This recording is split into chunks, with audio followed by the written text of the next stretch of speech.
What's up, everybody? Today we're just driving and there's a lot of traffic here, so we're just gonna kind of make a real quick short video. So we're gonna be actually talking about our time with the RS3. And the RS3 was our first true sports car. We started off with a C250, which had no power and was completely the wrong realm of what I wanted in a car, honestly. I love the car, don't get me wrong. The car was wonderful for what it was. It was a car. It was not a sports car. It was just a normal old plain Jane car.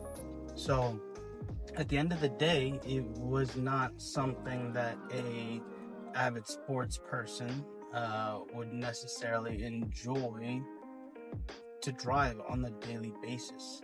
So that was the C250. It was a wonderful car, but at the end of the day, it was a luxury car. It was not a car that was meant for performance. I had a little chip mod on it or whatever. I forget the JB. No, it wasn't a JB2. Maybe it was, but at the end of the day, it's not a sports car. So I wanted something sporty, and I was looking for quite some time, and we stumbled across the used RS3, 2019 RS3 with right around 6,000 or 8,000 miles, and I forget exactly how many I bought it with, but it was pristine. I went to pick it up in Porsche Monmouth, and we learned about the car. I went that day. The pictures weren't even posted yet, and we went ahead and purchased this vehicle. And 3 and some change years later, it's probably been one of the best choices that I've made. And I wholeheartedly now believe that you should always drive a car that you love.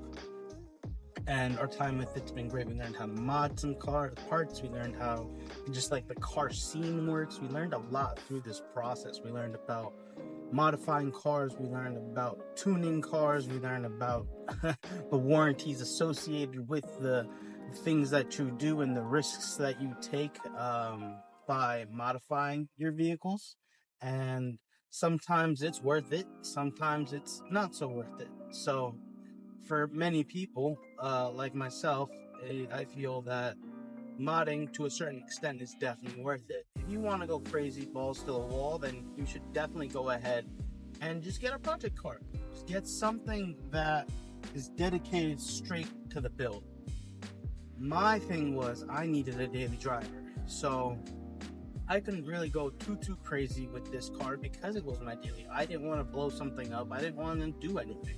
So throughout the ownership, I did do some silly stuff, and I did have some silly stuff happen to me. Everything was my own caused issue, other than this last thing that we'll get into here. The RS3 was a wonderful car. I loved it. I love it, and I really don't want to get rid of it. But that's the thing. It's always on to bigger, better, and the next, right? So for me, with that said, I think the bigger, best next for me is an M3.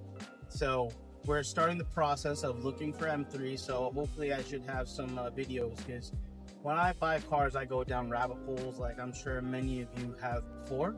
But we're gonna go down that rabbit hole now just to see what the M3 has entailed for us and how we can get a deal on it.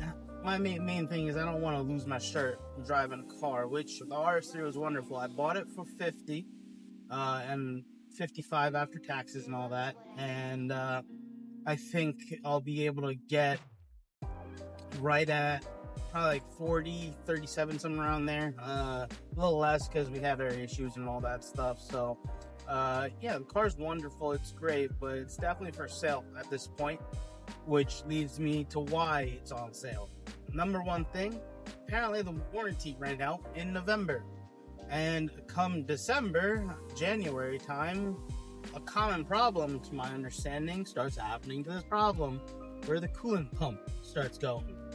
So with that issue, I thought the car was still under warranty, took it to Audi, and they quoted me $3,000 basically. I believe it was $3,000 approximately to change the oil coolant pump.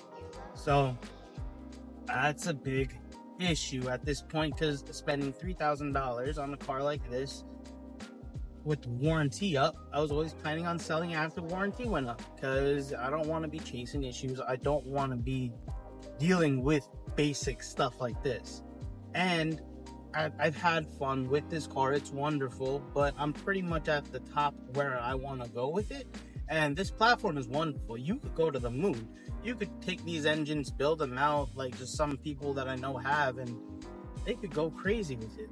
But for me, I'm gonna go ahead and stick with my gut, and I think I'm gonna sell the car. Like I said, I'm a car person. I don't specifically have any brand loyalties like some people might have.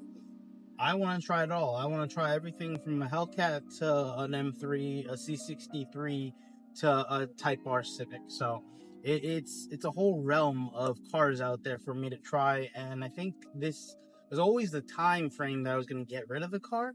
So now that it's come up, it's obviously bittersweet, and I definitely don't want to do it.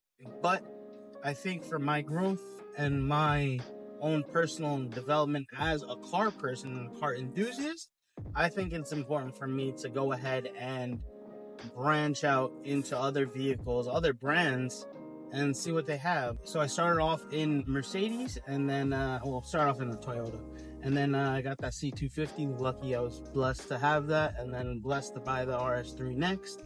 And then just through family and friends, I had the ability to drive Teslas and other various cars. So not many, not to say that I've driven like a whole slew of freaking cars before, but definitely had the chance to be around a lot of different types of vehicles. So with all that being said, I think it's time for me to move on to the next platform for me. Experience a new brand, experience new things, and meet new people. Because at the end of the day, that's what the car community really is about, is sharing your car, being enthused by it, and being a car enthusiast. Understanding that this piece of machinery is enjoyed, well loved by many people, and being able to share this with other people, it's a great thing. I love it. Whenever I go to meets and all that, it's a wonderful thing.